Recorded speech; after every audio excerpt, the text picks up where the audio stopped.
No buscamos curar la depresión o la ansiedad o los ataques de pánico o cualquiera de los diagnósticos entre los cientos creo que hay.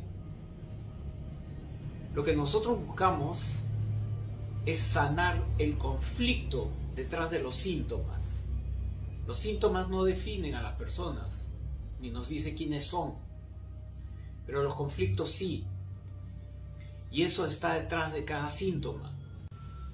Lo importante es que la persona con la que te relaciones para trabajar lo tuyo se ocupe de tu conflicto y no esté centrado tanto en un diagnóstico o los síntomas.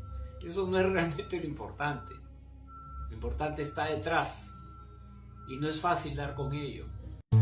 ¿Qué ves? ¿Qué ves?